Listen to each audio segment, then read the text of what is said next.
To set a website as the default homepage on the Samsung Internet app on Samsung Galaxy S24 Ultra, open Samsung Internet app, tap the three horizontal line icon at the bottom right, tap Setting, tap Homepage, select Custom Page. Now enter the website and then tap Save button. To see the result, tap the back key twice, tap the tabs icon at the bottom right, and then tap New tab.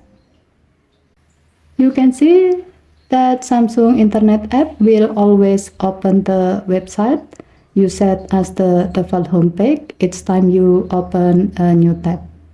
Okay, thank you for watching. Please help to like and subscribe. Have a nice day.